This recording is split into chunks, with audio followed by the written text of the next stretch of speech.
Xbox has been lying to you. Okay, maybe not you specifically, but Xbox has lied. What I'm talking about is the Xbox 360 Connect. Back in 2010, they had this cool hip thing that just came out called the Xbox Connect. The Xbox Connect was something that you can place on your Xbox 360 that had motion controls. But I'm not here to talk about that. I'm here to talk about the games that were advertised at E3 for the Xbox Connect. And no, I'm not talking about that crappy Wii Sports knockoff. I'm talking about Project Milo. Project Milo was a ambitious project. Okay, I wouldn't put it as ambitious. It was more of like crazy and really stupid project. Project Milo was basically supposed to be a video game of an AI boy that you can be friends with. You were supposed to be friends with it. Like, it was supposed to talk to you. You're supposed to have like conversations with it. But the problem was, it's in 2010. It's like 2009 at that time. So they didn't have the technology to do it.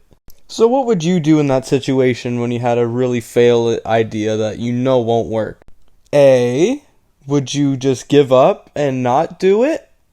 Or B, fake it till you make it? So what if the video games are going to come out in a few years?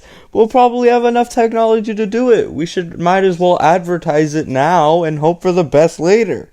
I want you to take a guess what Xbox picked. Yeah, they picked B. They picked it. So they have all these advertisements of like people talking to it, but then E3 comes. E3, the national video game convention. E3. I wonder what they'll do with it. Yeah, they've just made everything scripted. They just scripted all of it. It was so stupid. It was so stupid. Yeah. Yeah, they had like this whole weird thing where it wasn't actually like on stage. It was like in a video. So they made like a video of like some news person talking to it. The problem is it was just so staged. It was unbelievably staged.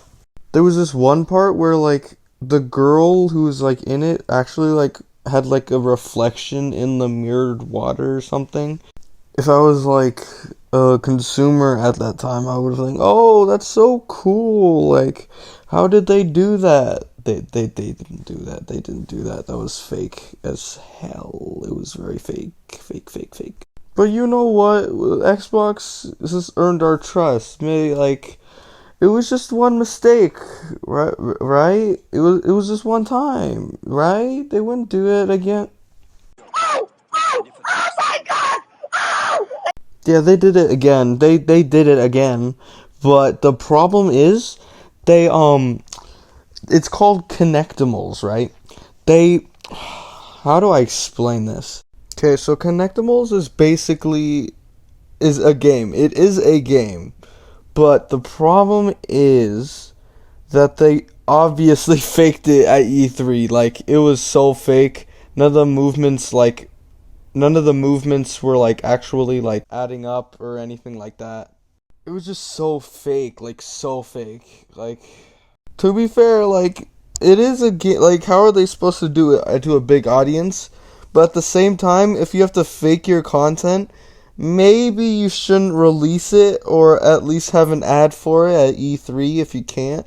But then, get this, they faked it again. They did it 3 times.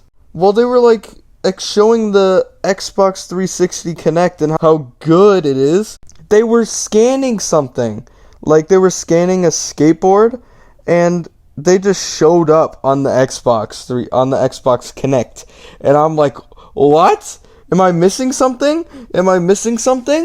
Like, what is going on? Like, what is that? Not only that, it's just overall just a stupid game. Like, I looked at like all the Metacritic scores. Most of them have like 3.9s or 3.6s or something. Like, they did horrible. It was so bad. At that time, I think they were just trying to compete with the Wii, trying to be the top dog in motion controls and stuff like that. But I think you should at least have a product Is that bad to say? Like, is that so hard to believe that you should have a product when you're advertising stuff? That's just me personally. Um, but yeah, thanks for watching, I guess.